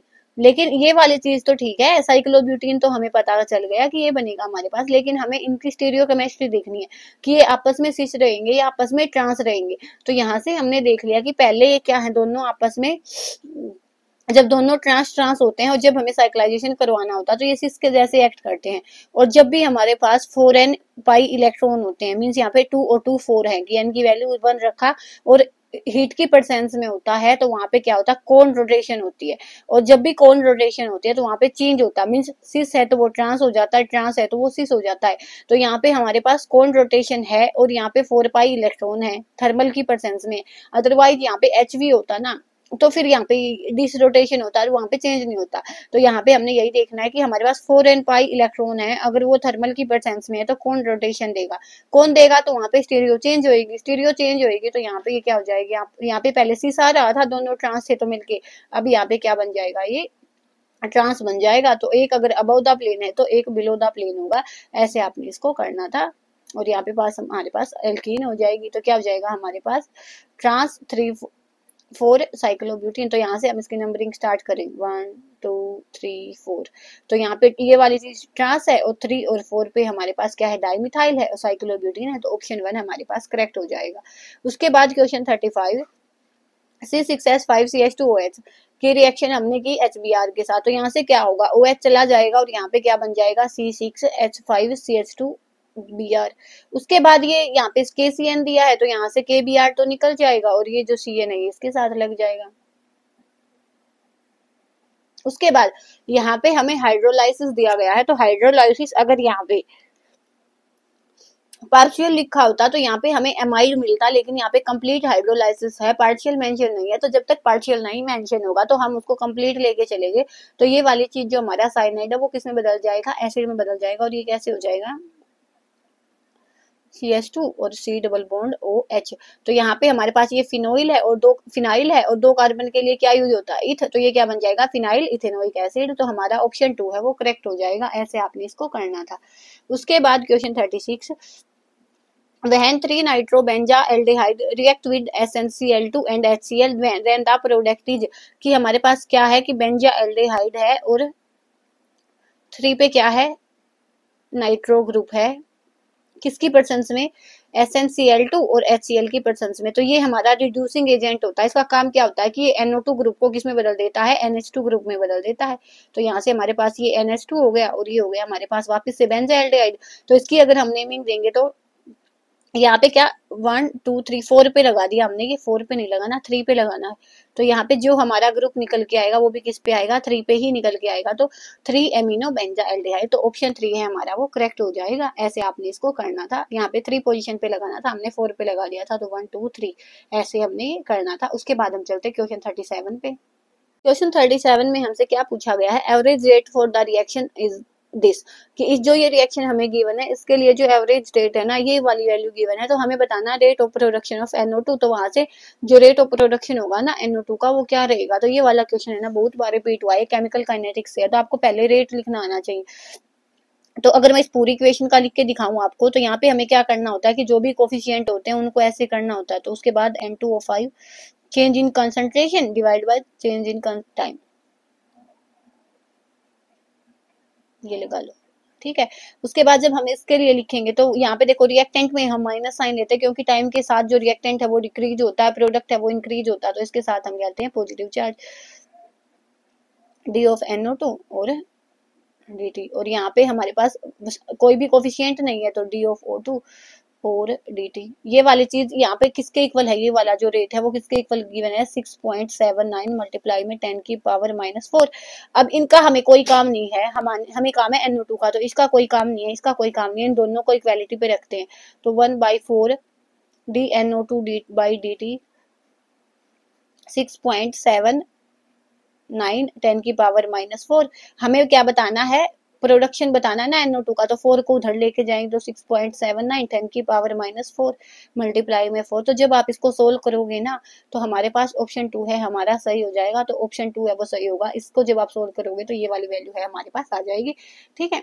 अगर करके दिखाऊं तो मैं यहाँ पे देखो 4 9 जा 36, उसके बाद 11 1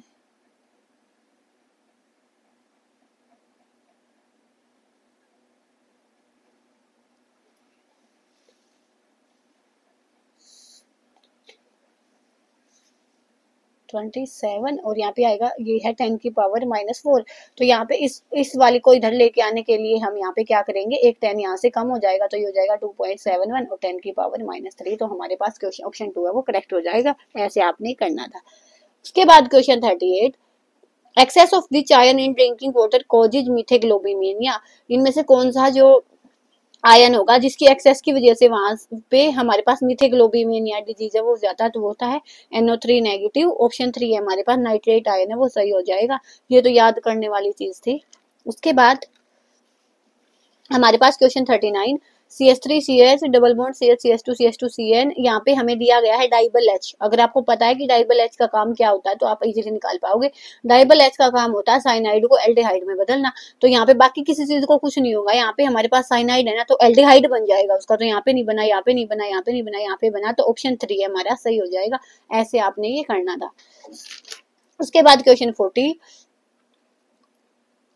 2C6H5NO2 in presence of zinc NaOH, x दिया है हमें, तो एक्स बताना है हमें यहाँ पे क्या हो जाएगा। ठीक है, तो यहाँ पे देखो, यहाँ पे 2 है ना, यहाँ पे हमारे पास जिंक और NaOH की प्रेजेंस में जब हम ये वाले रिएक्शन करेंगे ना, तो यहाँ पे हमें क्या मिलेगा, डाई एजा फिनाइल बेंजीन मिलेगा। कैसे, देखो यहाँ पे C6H5 है, C6H5NO2 है, और यहाँ पे भी क्या है, C6H5NO2 है, NO2 है। तो यहाँ से जब हम इनके रिएक्शन करवाएंगे जिंक और NaOH की प्रेजेंस में, तो यहाँ पे हमें क्या मिलेगा, सिंपल यहाँ पे N सिंगल बॉन्ड और यहाँ से फिर से C6H5 और यहाँ पे HH। तो इसका जो हमारे पास ये वाला जो है ना NO2, इसका रिडक्शन हो जाएगा। तो ऐसे आपने करना था, ऑप्शन 3 आपका वो सही हो जाएगा। उसके बाद question 41, the element Z is equal to 120 would be placed in which family of periodic table. तो ये वाला क्वेश्चन भी टीजीटी में भी आता है, पीजीटी में भी आता है। तो अगर एलिमेंट का जो Z है, एटॉमिक नंबर है 120 है, तो उसको आप कौन सी पीरियोडिक टेबल में रखोगे। तो यहाँ पे देखो हम कैसे करेंगे इसको। हमें पता है कि 118 होता है ना, वो 18 ग्रुप में होता है। उसके बाद अगर हमने फर्स्ट एक इलेक्ट्रॉन ऐड और किया तो वो फर्स्ट ग्रुप में चला जाएगा, एक और इलेक्ट्रॉन किया तो वो सेकंड ग्रुप में चला जाएगा। तो सेकंड ग्रुप में हम, फर्स्ट ग्रुप हमारे पास होता है एल्कली मेटल्स का, सेकंड होता है एल्केलाइन अर्थ मेटल का। तो अगर हमारे पास 120 एटॉमिक नंबर हुआ तो वो सेकंड ग्रुप में चला जाएगा, वो किसका होता है, एल्केलाइन अर्थ मेटल का। तो ऑप्शन 3 हमारे पास करेक्ट हो जाएगा। उसके बाद question 42, which property of transition element is responsible for complex formation. इनमें से कौन सी जो प्रॉपर्टी है ट्रांजिशन एलिमेंट की, वो कॉम्प्लेक्स फॉर्मेशन के लिए रिस्पॉन्सिबल होती है। Large size of transition metal cation, की कैटायन ट्रांजिशन मेटल्स का जो साइज है वो लार्ज होता नहीं। शोज सेवरल ऑक्सीडेशन स्टेट, हाँ कि वो है ना, उनकी ऑक्सीडेशन स्टेट है वो बहुत ज्यादा दिखाते हैं, इसीलिए वो मैक्सिमम टाइप ऑफ जो कॉम्प्लेक्स है वो बना सकते हैं। तो क्वेश्चन 42 का ऑप्शन 2 है वो सही हो जाएगा। In the metallurgy of aluminium, what is mixed with purified Al2O3 to lower the melting point of mixture। हमें, हमारे पास जो मेटलर्जी होती है एल्यूमिनियम की, तो वहाँ पे हमें प्योरीफाइड Al2O3 के साथ क्या मिक्स किया जाए कि उसका जो हमारे पास उसका जो मेल्टिंग पॉइंट है वो कम हो जाए। तो वो क्या होता है, Na3AlF6। ये वाला अब की बार भी आया था, अब की बार इसका जो 2023 में एग्जाम हुआ था ना, तो तब भी आया था ये, तब इसका नाम पूछा गया था। तो यहाँ पे देखो क्वेश्चन रिपीट होते हैं पीजीटी में। ये वाला क्वेश्चन भी बेंजोइन कंडेंसेशन है, बहुत बार पूछा गया है। The self condensation of aromatic aldehyde with no alpha hydrogen in presence of cyanide ion, कि जब भी आपको एरोमेटिक एल्डिहाइड्स का कंडेंसेशन करना कि वहाँ पे कोई भी अल्फा हाइड्रोजन ना हो, तो वहाँ पे हमें क्या मिलता है, अल्फा हाइड्रोक्सी कीटोन मिलता है। कैसे, ये हमारी बेंजोइन कंडेंसेशन है, ये वाली चीज है, बहुत बार रिपीट होती है। तो यहाँ पे देखो हमने लिया ये एल्डिहाइड, यहाँ पे कोई भी अल्फा हाइड्रोजन नहीं है, तो यहाँ पे हमने एक और हमारे पास है वो एल्डिहाइड लिया। तो यहाँ पे इसका कंडेंशन होके क्या हो जाता है, अल्फ, यहाँ पे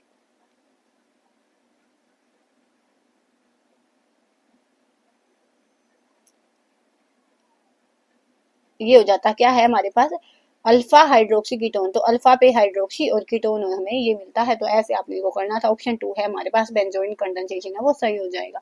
उसके बाद आज की वीडियो का last question, question 45, predict the entropy of following change. हमें इनमें से एंट्रोपी चेंज बताना है। तो यहाँ पे H2 गैसियस से 2H गैसियस मिला, तो यहाँ से 1 मॉलिक्यूल था, यहाँ से हमें 2 मॉलिक्यूल मिले हैं।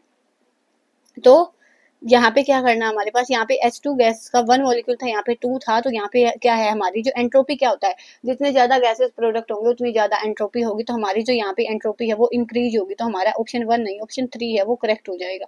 ऐसे आपने इसको करना। तो यहाँ पे हमसे क्या पूछा गया है, at constant volume pressure of a fixed amount of gas varies directly with the temperature, कि जब हमारे पास वॉल्यूम कांस्टेंट होता है तो जो प्रेशर होगा वो किसके साथ वेरी करेगा, टेम्परेचर के साथ। तो हमें बताना है it is statement of which of following laws. तो ये इनमें से कौन से लॉ की स्टेटमेंट है, बोयल्स लॉ की, चार्ल्स डेविड लॉ की, गाई लुसेक लॉ की, एवोगैड्रो लॉ की। तो ये वाला जो लॉ है, ये वाली जो स्टेटमेंट है ना, एक लॉ के अकॉर्डिंग है, वो वाला लॉ रहेगा आपका गाई लुसेक्स लॉ। तो आपने यहाँ पे देखना, अगर आपको कांस्टेंट वॉल्यूम दिया जाए तो अपना हो जाएगा गाई लुसेक लॉ। और यहाँ पे अगर टेम्परेचर है, टेम्परेचर से क्या होता है, वाटर बॉयल होता है। तो आपने ऐसे याद रखना, अगर वहां पे कांस्टेंट टेम्परेचर लिखा आ जाए वॉल्यूम की जगह पे, तो यहाँ पे अपना रहेगा बॉयल्स लॉ। और यहाँ पे अगर कांस्टेंट वॉल्यूम और टेम्परेचर ना आके प्रेशर आ जाए, कांस्टेंट प्रेशर आ जाए, तो हमारा रहेगा चार्लीस ला। और अगर यहाँ पे कांस्टेंट नंबर ऑफ मोल्स आ जाए या नंबर ऑफ मोलिक्यूल्स आ जाए, तो वहां पे हमारा रहेगा एवोगैड्रो ला। ये वाली चीज आपने ध्यान रखनी है। वॉल्यूम कांस्टेंट है तो गाय-लुसाक्स ला, अगर टेम्परेचर है तो बॉयल्स ला, प्रेशर है तो चार्लीस ला, और नंबर ऑफ मोल्स है तो यहाँ पे एवोगैड्रो ला है, वो हमारे पास सही हो जाएगा। फिलहाल इस क्वेश्चन का ऑप्शन 3 है वो करेक्ट हो जाएगा। ऐसे आपने इसको करना था। उसके बाद question 47, two electrolytic cells, one containing acidified ferrous chloride and another acidified ferric chloride are connected in series। हमारे पास दो इलेक्ट्रोलाइटिक सेल हैं जिसमें एक में तो क्या है, फेरस क्लोराइड है और सेकंड में फेरिक क्लोराइड है, वो सीरीज में कनेक्ट है। तो हमें बताना है the ratio of iron deposited at cathodes in two cells will be. तो वहां पे जो रेशियो होगा किसका, आयरन का किसके साथ, फेरस क्लोराइड का रेशियो फेरिक क्लोराइड के साथ क्या रहेगा। तो ये रहेगा आपका कौन सा ला, फेराडे ला से क्वेश्चन रहेगा, यूनिट रहेगी आपकी इलेक्ट्रोकेमिस्ट्री। तो वहां पे क्या होता है, एटॉमिक वेट का जो हमें रेशियो बताना है यहाँ पे, तो एटॉमिक वेट है किसका लेना है हमें, इसमें क्या होता है एटॉमिक वेट, यहाँ पे किससे बताना, फेरस में जो हमारी फेरस जो क्लोराइड होता है वो FeCl2 होता है, और फेरिक जो क्लोराइड होता है वो FeCl3 होता है। तो यहाँ पे हमारे पास आयरन की जो ऑक्सीडेशन स्टेट है वो +2 रहेगी और यहाँ पे +3 रहेगी। तो यहाँ पे atomic weight of Fe2+ divide by atomic weight of Fe3+ is equal to किसके इक्वल होता है, इक्विवेलेंट वेट ऑफ Fe3+2+ और divide by equivalent weight of Fe3+। तो ये हमारा ला होता है। तो यहाँ पे देखो इनका रेशियो हमने निकालना है, तो इनका पता होना चाहिए आपको। इक्विवेलेंट वेट क्या होता है, मोलर मास बाई में n फैक्टर। तो यहाँ पे हम लिखेंगे molar mass of Fe by में n फैक्टर ऑफ Fe2+। यहाँ पे मोलर मास में n factor of Fe3+। n factor क्या होता है, जितना टोटल वहां पे पॉजिटिव चार्ज होता है या टोटल नेगेटिव चार्ज होता है। जैसे यहाँ पे इसको हम डिसोसिएट करेंगे तो Fe2+ और 2Cl नेगेटिव, तो दो ही नेगेटिव है दो ही पॉजिटिव, तो यहाँ पे n फैक्टर 2 रहेगा और यहाँ पे 3 रहेगा। तो यहाँ पे ये वाला जो Fe3+ का n फैक्टर ऊपर चला जाएगा, ये नीचे आएगा, तो 3:2 में हो जाएगा। हमारे पास ऑप्शन 4 है हमारा, वो करेक्ट हो जाएगा इसके लिए। उसके बाद क्वेश्चन 48, फॉर द इक्विलिब्रियम, ये रिएक्शन हमें गिवन है related to KC given by the relation. तो यहाँ पे आपको एक फॉर्मूला याद रखना होता है, ये क्वेश्चन बहुत बार पूछ चुके हैं। KC is equal to KP is equal to KC और RT delta NG. Delta NG यहाँ पे क्या होता है, number of gaseous products, gaseous product minus में गैसियस रिएक्टेंट। तो यहाँ पे हमारे पास ये वाली रिएक्शन है, तो यहाँ पे गैसियस प्रोडक्ट कितने हैं, 2 हैं, और गैसियस रिएक्टेंट दो, एक यहाँ से 2 यहाँ से 3 है। तो ये यहाँ पे वैल्यू आई डेल्टा एनजी की -1। तो यहाँ पे हम रखेंगे तो इसको केसी आरटी की पावर -1, और इसी को हम कैसे दिखा सकते हैं, KP is equal to KC by RT. तो ऐसे हम दिखा सकते हैं। तो जो हमारा ऑप्शन 3 है वो करेक्ट हो जाएगा। ऐसे आपने इसको करना था। उसके बाद क्वेश्चन 49, CONH3 की 5SO4Br एंड CONH3 की 5Br SO4 which shows which type of isomerism. ये किस टाइप के आइसोमेरिज्म दिखाएंगे। तो देखो यहाँ पे आयंस का चेंज हुआ, यहाँ पे Br था, यहाँ पे Br है, यहाँ पे अंदर था, यहाँ पे बाहर, तो आयंस का चेंज हुआ, तो इट मीन्स क्या हो जाएगा, ये आयनाइजेशन आइसोमेरिज्म। कोऑर्डिनेशन में क्या होता है, जब हमारे पास दो अलग अलग स्फेयर हो, कोऑर्डिनेशन स्फेयर हो, वहां पे आयनाइजेशन हो। लिंकेज में जैसे एक लिगेंड है हमारे पास SCN हो गया, यहाँ पे ये N से भी जुड़ सकता है, S से भी जुड़ सकता है। ऑप्टिकल में वहाँ पे ऑप्टिकल एक्टिविटी होनी चाहिए, इट मीन्स वहाँ पे ना तो कोई भी PS हो ना कोई भी सेंटर ऑफ सिमेट्री प्रेजेंट हो, तो वहाँ पे हमारा ऑप्टिकल आइसोमेरिज्म होता है। उसके बाद question 50, which of following group direct the incoming electrophile at meta position in benzene ring. तो ये वाला क्वेश्चन इतनी बार रिपीट हो चुका है कि जो हमारे इलेक्ट्रॉन विड्रॉइंग ग्रुप है ना, वो मेटा डायरेक्टिंग होते हैं, और इलेक्ट्रॉन डोनेटिंग ग्रुप है वो ऑर्थो पैरा डायरेक्टिंग होते हैं। तो यहाँ पे देखो ये वाली बात आप याद रख सकते हो कि डोनेशन मतलब डोनेशन से हमारा जो डोनेशन की हमारे अंदर क्वालिटी ज्यादा होनी चाहिए। तो यहाँ पे 2 है, तो ऑर्थो पैरा और मेटा अलग है, तो इलेक्ट्रॉन विड्रॉइंग ग्रुप होगा। तो यहाँ पे हमारे पास ये भी इलेक्ट्रॉन डोनेटिंग है, ये भी इलेक्ट्रॉन डोनेटिंग है, ये भी इलेक्ट्रॉन डोनेटिंग है, लेकिन जो हमारे पास COR है वो क्या करेगा, यहाँ से पॉजिटिव चार्ज आएगा, तो जैसे यहाँ पे हमारी बेंजीन रिंग लगेगी, तो यहाँ पे पॉजिटिव चार्ज है, तो ये इलेक्ट्रॉन विड्रॉ करेगा। तो यहाँ पे ये कैसे डायरेक्टिंग होगा, मेटा डायरेक्टिंग होता है। तो ऑप्शन 4 है वो करेक्ट हो जाएगा। उसके बाद question 51, which of allotropic form of phosphorus shows chemiluminescence. ये वाला क्वेश्चन भी बहुत बार पूछा गया है, तो ये वाला ऑप्शन 1 है व्हाइट फॉस्फोरस, इसका सही हो जाएगा। उसके बाद question 52, the monomer of glyptal are. तो मोनोमर होते हैं ग्लिप्टल के कौन से होते हैं, तो यहाँ से देखो जी से क्या बनेगा ग्लाइकोल, और पी से क्या बनेगा थैलिक एसिड, तो ethylene glycol and phthalic acid. तो ऑप्शन 3 आपका वो करेक्ट हो जाएगा। उसके बाद question 53, calculate pH of a weak acid HA if the degree of dissociation is 10%। तो यहाँ पे देखो हमारे पास HA हमारा एसिड है, तो हम इसका डिसोसिएशन करेंगे तो क्या होगा H प्लस A नेगेटिव। और हमारे पास डिग्री ऑफ डिसोसिएशन को हम अल्फा से दिखाते हैं, 10% है, इट मीन्स 10/100, तो यहाँ से इसकी वैल्यू आएगी 0.1 अल्फा की वैल्यू। तो यहाँ पे देखो हम इसको कैसे दिखाते हैं कि मान लिया हमने यहाँ पे इसकी जो कंसंट्रेशन है यहाँ पे C ली, तो यहाँ पे कुछ नहीं होता टाइम t0 पे, टाइम t पे क्या होगा यहाँ पे हमारे पास यहाँ पे ये C अल्फा बन चुका होगा, और हमारे पास pH क्या होता है minus of log of H plus. तो यहाँ पे H प्लस की कंसंट्रेशन को हमने कैसे दिखाया है टाइम t पे C अल्फा से, तो माइनस में log of C alpha. Concentration की वैल्यू आपके पास 1 है और अल्फा की वैल्यू 0.1 आई है, तो यहाँ पे क्या हो जाएगा, यहाँ पे मैं आपको करके दिखाऊं तो 1 और 0.1, तो ये हो जाएगा माइनस के log 1/10। तो ये 10 के ऊपर लेके आएंगे तो 10 की पावर -1 और -1 आगे आएगा तो प्लस में 1 log 10 की वैल्यू 1 होती है, तो यहाँ से ऑप्शन 1 है आपका वो करेक्ट हो जाएगा क्वेश्चन 53 का। उसके बाद question 54, which of following compound show geometrical isomerism.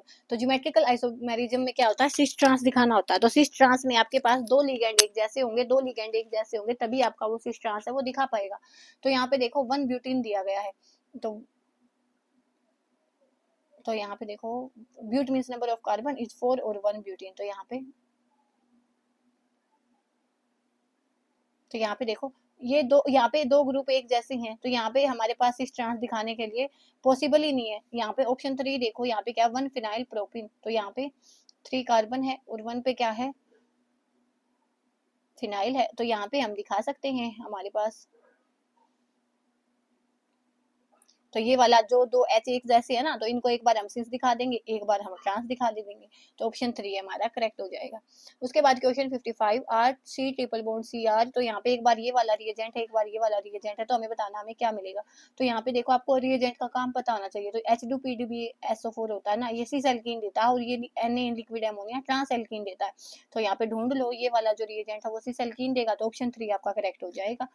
उसके बाद question 56, the IUPAC name of following compound, तो इसका IUPAC नेमिंग हमें देनी है, तो यहाँ पे आपको बस आपको ये पता होना चाहिए कि प्रेफरेंस किसको ज्यादा मिलती है, तो एल्कीन की जो प्रेफरेंस होती है वो एल्काइन से ज्यादा होती है, तो यहाँ पे हम करेंगे तो 1 2 3 4 5 6, तो हेक्स तो आएगा ही, ये नहीं हो सकता ये नहीं हो सकता, ये होएगा या ये होएगा, तो हमारे पास 2 पोजीशन पे इन होगा, तो 2 पोजीशन पे इन होगा, तो हेक्सा 2 इन, और 4 पोजीशन पे ट्रिपल बॉन्ड है तो आइन हो जाएगा, तो ऑप्शन 3 हमारा वो करेक्ट हो जाएगा। उसके बाद हमारे पास है question 57, the Van't Hoff factor for 0.1 molar BaNO3 के twice solution is this, then the degree of dissociation। तो degree of dissociation का फॉर्मूला होता है I माइनस में 1 N माइनस में 1, तो यहाँ पे I हमारे पास Van't Hoff factor होता है जिसकी वैल्यू हमें 2.74 गिवन है, और यहाँ पे N क्या होता है नंबर ऑफ आयंस, तो यहाँ पे हम जब देखेंगे ना तो BaNO3 की 2, तो ये क्या हो जाएगा Ba 2 प्लस और 2 NO3 नेगेटिव, तो यहाँ हमारे पास दो आयन यहाँ से एक आयन यहाँ से, आयन की वैल्यू है 3, तो यहाँ पे हमने रखा 2.74, आई की वैल्यू माइनस में 1 3 माइनस में 1, तो जब आप इसको सोल्व करोगे तो ये आएगा 87%, तो हमारा ऑप्शन 3 है वो करेक्ट हो जाएगा। उसके बाद question 58, what is difference between heat of reaction of constant pressure and the heat of constant volume for the reaction given below at 27 degree Celsius. तो यहाँ पे देखो ये बात तो ठीक है, रिएक्शन हमें दे दी, लेकिन यहाँ पे डाटा इनकम्प्लीट है, तो ये वाली चीज आप या तो याद कर लो या तो इसमें हमें डाटा इनकम्प्लीट है, तो इसका ऑप्शन 1 राइट है, इतना मैं आपको बता देती हूँ। उसके बाद question 59, the enthalpy of combustion of cyclohexene and H2 respectively. Enthalpy of combustion दी गई है हमें साइक्लोहेक्सीन की और H2 की, हमें बताना है साइक्लोहेक्सीन की हीट ऑफ हाइड्रोजनेशन बतानी है, तो हमारा ऑप्शन 1 करेक्ट हो जाएगा। देखते हैं कैसे बताएंगे। तो सबसे पहले देखो हमने देखा कि हमारे पास क्या है, साइक्लोहेक्सीन है, तो साइक्लोहेक्सीन हमारे पास C6H12 होता है, यहाँ पे हमने O2 डाला तो हमारे पास ये रिएक्शन आई। उसके बाद साइक्लोहेक्सीन है तो ये वाली रिएक्शन हुई, H2 के लिए ये वाली रिएक्शन हुई। हमें बताना है किसका, हमें बताना है साइक्लोहेक्सीन का, तो CH10 है हमारे पास, जो कंबाइंड रिएक्शन होगी ये वाली होगी। तो हमने देखा कि हमारे पास C6H10 तो हमारा लेफ्ट हैंड साइड होना चाहिए, तो ठीक है। उसके बाद जो हमारा C6H12 है ना वो राइट हैंड साइड होना चाहिए, तो यहाँ पे ये वाली वैल्यू पहले गिवन थी, लेकिन हमें ये राइट में चाहिए ना, हम इस पहले वाली इक्वेशन को पलटेंगे इसको राइट में आने के लिए, तो ये वैल्यू नेगेटिव गिवन है तो पॉजिटिव हो जाएगी, क्योंकि हमने रिएक्शन को इंटरचेंज किया है। तो यहाँ पे बाकी हम इनको ऐड कर देंगे, क्योंकि इनको ऐड करने से ही हमारे पास ये वाली रिएक्शन आ जाएगी। तो यहाँ पे जब ये वाली वैल्यू नेगेटिव गिवन थी लेकिन पॉजिटिव हो गई, क्योंकि हमने रिएक्शन को इंटरचेंज किया है। यहाँ पे ये नेगेटिव है, तो जब इसको जोड़ोगे तो -1 to 1 किलो जूल पर मोल आ जाएगा। ऑप्शन 1 है आपका वो करेक्ट हो जाएगा। उसके बाद आज की वीडियो का लास्ट क्वेश्चन 70%, ये भी आपका केमिकल काइनेटिक्स से रहेगा। 75% of reaction of the first order was completed in 32 minutes, what is the time for its half completion. कि 75% है ना इसका रिएक्शन का आपको कंप्लीट किया गया 32 मिनट्स में, तो हमें बताना हाफ कंप्लीशन के लिए कितना टी हाफ हमें बताना है। तो यहाँ पे इसके मैं दो मेथड बताऊंगी। तो सीधा फॉर्मूला होता है हमारा ये वाला, T75 होता है 2 टी हाफ की। तो यहाँ पे हमारे पास टी हाफ की वैल्यू नहीं गिवन, T75 की वैल्यू गिवन है कितनी, 32 minutes is equal to 2 T half. तो यहाँ पे टी हाफ क्या होएगा, 32/2 16। लेकिन अगर आपने फॉर्मूला नहीं पता, फिर यहाँ पे 75 दिया गया, क्या पता नेक्स्ट टाइम 80 दे दे, क्या पता नेक्स्ट टाइम 85 दे दे, तो वो चीज मैं आपको समझाऊंगी। तो हमारे पास टी हाफ का फॉर्मूला होता है 0.693 डिवाइड बाई के। तो ये वाली चीज हमें पता, के की वैल्यू हम लेके आएंगे कैसे, यहाँ से हमारे पास फर्स्ट ऑर्डर रिएक्शन का फॉर्मूला होता है के T is equal to 2.303 log of A naught by A T. तो यहाँ पे टी की वैल्यू कितनी गिवन है हमें, 32 गिवन है। 2.303 log ए नोट होता है इनिशियल कंसंट्रेशन, तो हमने माना हमारे पास इनिशियल कंसंट्रेशन थी 100। अब 75% है वो कंप्लीट हो चुकी है, तो हमारे पास 80 होता है कंसंट्रेशन एट टाइम टी। 100 थी, 75 कंप्लीट हो चुकी है, तो कितनी बचेगी 25। तो 25, तो जब आप इसको सोल्व करोगे तो ये हो गया हमारे पास log 4, और इसको हम लिख सकते हैं log 2 की पावर 2। तो 2 log 2 की वैल्यू होती है 0.3, तो ये हो जाएगा 0.6। तो आप इसको जब सोल्व करोगे तो यहाँ पे हमारे ये वाली के की वैल्यू आई, अब इस फॉर्मूले में हम डाल देंगे। तो टी एफ है 0.693, के की वैल्यू है, तो ये वाली चीज नीचे आएगी, 32 ऊपर चला जाएगा। जब आप इसको सोल्व करोगे तो ये आएगा 16 मिनट्स। तो आप ऐसे करो या ऐसे, अगर फॉर्मूला पता है तो इजीली ऐसे हो जाएगा। कई बार यहाँ पे अगर 80 दे दिया तो फिर इतने सारे फॉर्मूले हैं, अगर आप नहीं कर पाओ तो ऐसे भी आप इसको निकाल सकते हो। यहाँ पे 80% कंप्लीट हो चुकी होती तो यहाँ पे हो जाता है 100/20, क्योंकि 80 कंप्लीट हो चुकी है। 65 होता तो 35 हो जाता है, ऐसे आपने इसको करना है। तो यहाँ पे हमारा जो पेपर है 2021 का वो भी कंप्लीट हो चुका है। नेक्स्ट वीडियो में हम शुरू करेंगे 2020। तब तक के लिए धन्यवाद। Thanks for watching my video.